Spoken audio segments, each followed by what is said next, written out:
Hi guys, வாங்க இந்த ட்ராமாவோட next எபிசோட்குள்ளே போகலாம். எபிசோட் ஸ்டார்டிங்லேயே நம்ம ஹீரோயினையுமே அப்போ நான் உங்கள் பொண்ணு கிடையாதா அப்படின்னு கேட்க, கிடையாதுன்ற மாதிரி அவரு சொல்லிடுறாரு. அவளுக்கு இதை கேட்டோன்னே ரொம்ப கஷ்டமாயிடுது. இத்தனை வருஷமாக என்னை வளர்த்துருக்கீங்களே, ஒரு செகண்ட் கூட என்னை நீங்கள் உங்கள் பொண்ணாவே பார்க்கலையா அப்படின்னு கேட்க, இல்லை அது எப்படி இன்னொருத்தனோட பொண்ணை என்னோட பொண்ணாக பார்க்க முடியும்? அப்போ இருந்த சுச்சுவேஷனில் உங்கள் அம்மா நீ இல்லைன்னா என் கூட வரமாட்டேன்னு சொன்னா, சரி அவளுக்காக தான் உன்னை அக்செப்ட் பண்ணிக்கிட்டேன். ஆனால் உன்னை பார்க்கும்போதெல்லாம் உங்கள் அப்பா ஞாபகம் தான் எனக்கு வரும். அது மட்டும் இல்லாமல் நானே நினச்சா கூட என்னால் உன்னை என் கூட வச்சுக்க முடியாது.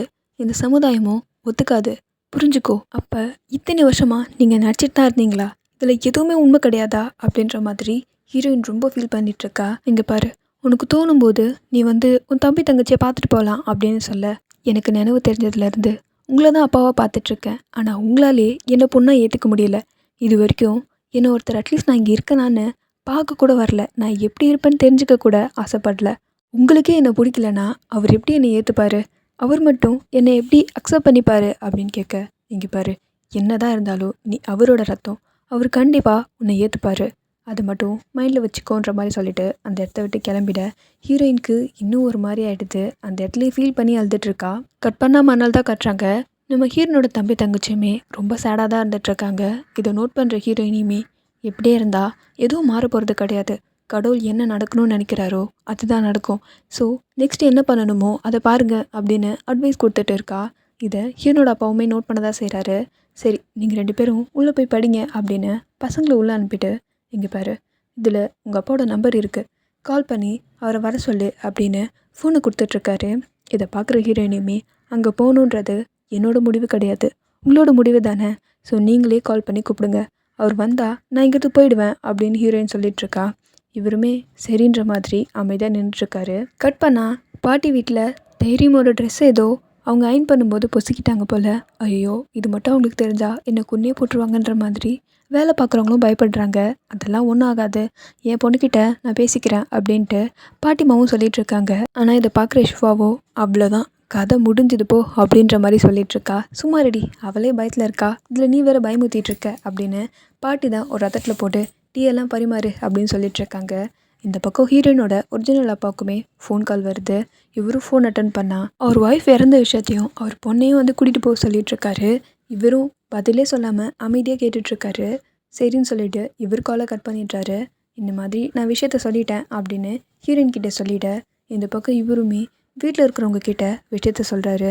இந்த மாதிரி வஃபா இறந்துட்டாலாம், அவள் பொண்ணை நம்மளை கூட்டுக்க சொல்கிறாரு அப்படின்ற மாதிரி சொல்லிட, இதை கேட்குற ஒய்ஃப் செம்மையாக காண்டாகிறாங்க. அதாவது அவரோட ஒய்ஃபை அது எப்படி லவ் பண்ணும்போது அந்த பொண்ணை கூட்டிகிட்டு போயிட்டார் இல்லையா? ஸோ அவங்க இறந்ததுக்கப்புறம் லவ் முடிஞ்சிடுச்சா என்ன?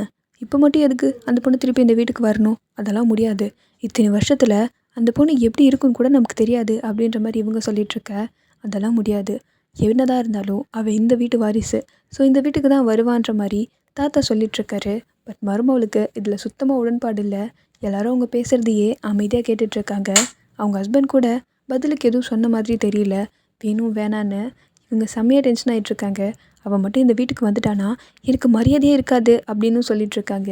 இங்கே பாருமா, இத்தனை வருஷம் நாங்கள் ஏன் அவளை பார்க்க போகலனா? அப்போ வரைக்கும் அவளுக்கு அம்மான்னு ஒருத்தவங்க இருந்தாங்க. ஸோ அவள் பார்த்துப்பா அப்படின்னு விட்டாச்சு. அம்மாவையும் பிள்ளையும் பிரிக்கிறது பாவமும் கூட. ஆனால் இதுக்கப்புறம் அப்படி கிடையாது. ஸோ நம்ம வீட்டு பொண்ணு நம்ம வீட்டில் இருக்கிறது ஒன்றும் தப்பு கிடையாது அப்படின்ற மாதிரி தாத்தா சொல்லிட, எல்லாருமே ஷாக்காக தான் பார்த்துட்ருக்காங்க. அடுத்து என்ன ஆக போகுது அப்படின்ற மாதிரி. ஆனால் மருமகளுக்கு இதில் சுத்தமாக உடன்பாடு கிடையாது. நான் ஒத்துக்க மாட்டேன், அவள் மட்டும் இந்த வீட்டுக்கு வந்தால் நான் இந்த வீட்டை விட்டு போயிடுவேன் அப்படின்னு அவங்க கத்திட்டு வெளில போயிட்டுருக்காங்க. நீங்கள் சொல்கிறத கேட்டாலும் அப்படின்ற மாதிரி ஷிஃபா பார்த்துட்ருக்கா. கட் பண்ண இந்த பக்கம் ஹீரோயினியுமே பாஸ்ட் நடந்த ஒரு விஷயத்த யோசித்து பார்த்துட்ருக்கா. அவங்க அம்மா கிட்ட, மா நான் அப்பா வீட்டுக்கே போயிடுறேம்மா, இங்கே என்னால் சுத்தமாக இருக்க முடியாது அப்படின்ற மாதிரி ஹீரோயின் ஃபீல் பண்ண. இங்கே பாரு, இங்கே உனக்கு அத்தை மட்டும் தானே பிரச்சனை, மற்றபடி அப்பா நான் உன்னை எல்லோரும் நல்லா தானே பார்த்துக்குறோம். அங்கே போகணுன்னு வச்சுக்கேன், இவங்களை விட மோசமான ஆள்லாம் அங்கே இருக்காங்க. அதுவும் தைரியம் இருக்காளே, அவள் பொண்ணே கிடையாது, அவள் ஒரு விஷ பாம்பு, அதை மட்டும் ஞாபகம் வச்சுக்கோ. அங்கே போகணுன்னு நீ நினைக்கவே கூடாது அப்படின்னு சொல்ல, ஹீரோயினியுமே சரிம்மா அப்படின்ற மாதிரி அவங்க அம்மா சொல்கிறது கேட்டுக்கிறா. ஏன்னா ஹீரோயினுக்கு இங்கேயும் இருக்க பெருசாக விருப்பம் இல்லை போல இருக்கு. பட் அங்கே போனால் மட்டும் உனக்கு அன்பு கிடைக்க போகிறது கிடையாது. என்னோடய பொண்ணா உன்னை இன்னும் குத்தி குத்தி காட்டுவாங்களே தாண்டி உன்னை சந்தோஷமாக பார்த்துக்க மாட்டாங்க அப்படின்னு அவங்க அம்மா சொல்லியிருப்பாங்க. இப்போ இதை யோசிச்சு பார்த்தாலும் இப்போ நாங்கள் தான் போய் ஆகணும் போல இருக்குது அப்படின்ற மாதிரி ஃபீல் பண்ணுறா. கட் பண்ணி இந்த பக்கம் ஹீரோனோட அப்பாவுமே ஒரு விஷயத்த யோசிச்சு பார்க்குறாரு. பாஸ்ட்டில் நடந்தது தான் இவர் ஒன் சைடாக ஹீரோனோட அம்மாவை லவ் பண்ணியிருப்பார் போல இருக்கு. அந்த விஷயம் தைரியமுக்கு தெரிஞ்சிருக்கு. அதனால அவங்க அம்மா கிட்ட இந்த மாதிரி அண்ணாக்கு அவங்கள பொண்ணு கேட்க போகலாமா அப்படின்னு கேட்க, கண்டிப்பாக போகலாம். ஆனால் அவங்க அண்ணனுக்கு விருப்பம் இருக்கணும் அப்படின்ற மாதிரி சொல்கிறாங்க. அவருமே, ஆமாம் நீங்கள் போய் பொண்ணு கேட்டால் அவங்க கொடுப்பாங்களா அப்படின்ற மாதிரி கேட்குறாரு. பின்ன கொடுக்காம எப்படி? நம்ம குடும்பமும் அவங்க குடும்பமும் நட்பாக தான் பழகிட்டு இருக்கோம். ஸோ கண்டிப்பாக கொடுப்பாங்க அப்படின்னு சொல்ல, அப்போ சீக்கிரமாக பொண்ணு கேட்டு போங்க, வேறு யாராவது கேட்டு போகிறாங்க அப்படின்ற மாதிரி தைரியம் சொல்லியிருப்பா. ஆமாம் அப்படின்னு இவரும் அன்றைக்கி சொல்லியிருப்பாரு. அதை இன்றைக்கி நினச்சி பார்த்துட்ருக்காரு. இவருக்கு பிடிச்சி போய் தான் அவங்கள கல்யாணம் பண்ணியிருக்காரு போல இருக்கு. அப்படியே கட் பண்ணி இந்த பக்கம் நம்ம ஹீரோனோட வளர்ப்பாப்பாவை தான் கட்டுறாங்க. அவர் ஒரு பாஸ்ட்டை யோசிச்சு பார்க்குறாரு. இவங்க பேக் பண்ணி ஊருக்கு கிளம்பியிருப்பாங்க இல்லையா? அப்படி பேக் பண்ணும்போது, என்னை விட்டு 3 நாள் போறியா? நானும் உன் கூட வரட்டும்னு தான் நினைக்கிறேன். ஆனால் என்ன ஒர்க் இருக்குது, வர முடியாது அப்படின்னு சொல்லிட்டுருக்காரு. ஏன்னா இவர் டாக்டராக இருப்பார். இவர் நினச்ச நேரத்தில் லீவ் போட முடியாது. இவங்களுமே, ஒன்றும் பிரச்சனை இல்லைங்க, நான் பார்த்து போயிட்டு வரேன். கல்யாணத்துக்கு முன்னாடி எனக்காக வெயிட் பண்ண மாதிரி இப்போயும் வெயிட் பண்ணுங்க அப்படின்னு சொல்லிட்டுருக்காங்க. இதை பார்க்குற இவருமே, ஐயோ என்னால் அந்த சுச்சுவேஷனை நினச்சி கூட பார்க்க முடியல. நீயும் என்னை விட்டுட்டு போயிட்டல்ல, நீ என்னை ஏமாற்றிட்ட அப்படின்னு சொல்ல, என்னது நான் உங்களை ஏமாற்றிட்டேனா? அப்படிலாம் கிடையவே கிடையாது. ஏங்க புரிஞ்சுக்கிங்க, எங்கள் வீட்டில் மாப்பிள்ளை பார்த்துட்டாங்க. அதுக்கப்புறம் எப்படி நான் உங்ககிட்ட பேச முடியும்? அது தப்பும் கூட. அதனால தான் நான் அதுக்கப்புறம் உங்ககிட்ட பேசல அப்படின்னு சொல்ல, அதுக்கு இவருமே, இங்கே பாரு, எல்லாத்துக்கும் காரணம் உன்னோட ஃப்ரெண்டு தான், அதை கூட நீ புரிஞ்சுக்கல அப்படின்னு கோவப்படுறாரு. எப்படியும் அவள் நம்மளை வச்சு நல்லா கேம் விளையாடிட்டா அப்படின்ற மாதிரியும் சொல்லிகிட்ருக்காரு. இவங்களும் இதெல்லாம் அமைதியாக தான் கேட்டுட்ருப்பாங்க. இதெல்லாம் யோசிச்சு பார்த்துட்ருக்காரு. ஃபஸ்ட்டு லவ் பண்ணோம், என்னை விட்டுட்டு போனேன், திருப்பி கஷ்டப்பட்டு கடவுள் ஒன்று என்கிட்ட சேர்த்தாரு. இப்போ மொத்தமாக என்னை விட்டுட்டு போயிட்டல்ல அப்படின்ற மாதிரி ஃபீல் பண்ணுறாரு. அப்படியே கட் பண்ணி இன்னொரு பாஸ்ட்டை தான் காட்டுறாங்க. இவர் தான் ஏதோ ஒரு பேப்பர் படிச்சிட்ருக்காரு. அந்த பேப்பர்லேயுமே, இங்கே பாருங்கள், பாஸ்டெல்லாம் பாஸ்ட்டாகவே இருக்கட்டும், இதுக்கப்புறம் நான் புதுசாக ஒரு வாழ்க்கையை தொடங்க போகிறேன். அது யாரோட சாபத்தினாலையும் ஆரம்பிக்கக்கூடாதுன்னு நினைக்கிறேன். ஸோ தயவு செஞ்சு நீங்கள் என்னை மன்னிக்கணும் அப்படின்ற மாதிரி இந்த லெட்டரில் எழுதியிருக்கு. இது அவளே கொடுத்துருக்கலாமே, ஏன் ஒன்று கொடுக்க சொல்லணும் அப்படின்னு தைரியம் கிட்ட கேட்க, தைரியமே, என்னதான் இருந்தாலும் அவளுக்கு நிச்சயமாயிடுச்சுல்ல, இதுக்கப்புறம் உங்களை பார்க்குறது சரி வராதில்ல, அது முடியவும் முடியாது. அதனால தான் என் கையில் கொடுத்து விட்டுருக்கா. இங்கே பாருங்கள், அவள் வாழ்க்கையில் ஈஸியாக மூவ் ஆன் ஆகிட்டா. எங்கள் அண்ணக்கிட்ட பணம் காசுன்னு எல்லாமே இருக்குது. ஆனால் உங்ககிட்ட அதனால்தான் விட்டுட்டு போயிட்டா. ஸோ நீங்களும் வாழ்க்கையில் மூவ் ஆன் ஆகுங்க அப்படின்னு சொல்லியிருப்பாங்க. இதெல்லாம் இப்போ இவங்க யோசிச்சுட்ருக்காங்க. அப்படி இவங்க காரில் யோசிச்சுட்டு இருக்கும்போது தான் ஆப்போசிட்டில் ஒரு காரில் ஒரு பேர் சந்தோஷமாக பேசிட்டு வராங்க. இதை பார்க்குற இவங்க இன்னொரு பாஸ்ட்டையும் யோசிச்சு பார்த்துட்ருக்காங்க.